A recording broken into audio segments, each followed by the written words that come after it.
Alright, this is how you use Powerschool for Power Teacher for grading. First, of course, you have to sign in.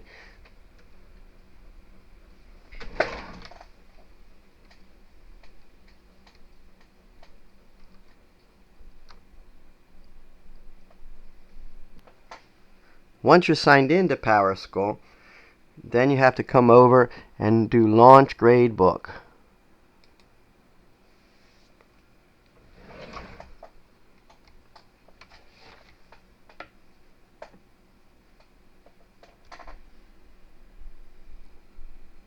Once you're in Gradebook, one of the first things you want to do is name your classes.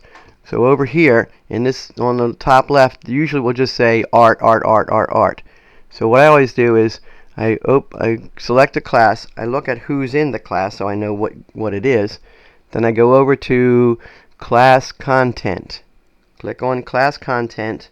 Then if you go over to the custom display name, you can name it whatever. So what I usually do is I put like first grade Virginia Peters, and then come down to the bottom and click on save, and then it'll, if you go back to the score sheet, you'll see now it says Virginia Peters over here.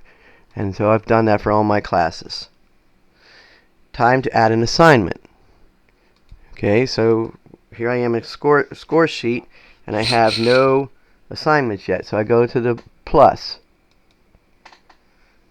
and a little dialog box begins here. So I'm going to add a title for my assignment.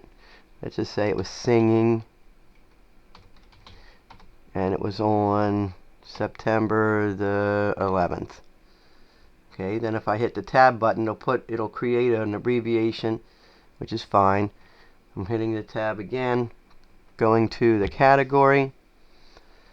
Usually it's going to be an application is going to be your category for your assignments. Then you can decide how you want to grade. If you're going to grade on a rubric and use points, or you can put in a letter grade. For this one, I'm going to go with a letter grade. Then I decide how many points possible. That can be anything you'd like it to be. I usually default mine at 10. Next, I click on Standards, and you should line up your assignment with one of these things. Is it an effort grade, a conduct grade, or application? Usually, in fact, I never give conduct grades in Powerschool. So almost always mine will be application here. And then I'm good to go. So I hit save.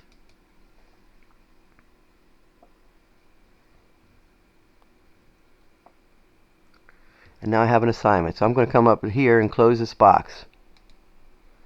Now, to give a student a grade, you click on the student, and you can actually grade it. That you can start to grade right there, but I'm going to show you another trick. So because I made it a letter grade, it would have to be like a P or whatever. Then I can scroll down and give the next kid a grade, and so forth and so forth.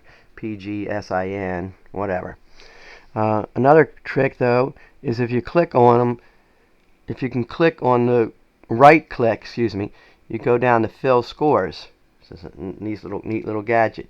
You can go to fill scores, and you can come down here. If you check this box here of what the score will be, then you can pick one of the scores. Let's say everybody in the class was just kind of good. If I click on good, G, and then click OK, it just fills in everybody's grades with G's. So now the whole class has got a G. I can always change my mind if Mikkel was really good today, so maybe I don't want that G.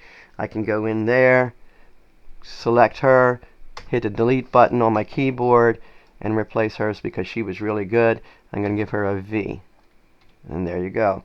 It'll ask me once I've done that if I'm happy with the change in score. I click OK, and she's in. You can mix and match these. So now that I want to make a new assignment, another assignment, this time though, I'm going to say I used a rubric for it. Today we did square dancing,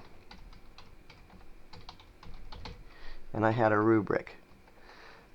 So I come down to comments. Once again, this is an application grade. This time I'm going to add points because I made it, 5 out of 5. So I have to go in here, of course, make 5 worth 5 points. Next I click on standards. Once again, this is an application grade. I come over here to click on save. Ta-da! It creates my assignment. My new assignment appears. And I'm ready to put grades in there. So come over here, and now I can give people a number grade from 1 to 5. I can just do that. Once again, if I wanted to, not a good idea, I can do a fill scores. And everybody's only going to, and I'll make that a 4. Most of them got a 4 out of 5 there.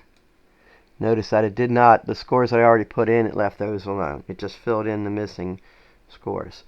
When a kid is absent, or if they're missing assignment, I usually just leave their space blank. I don't put any grade in there. And then I come back and get them at the end of the semester. There you go.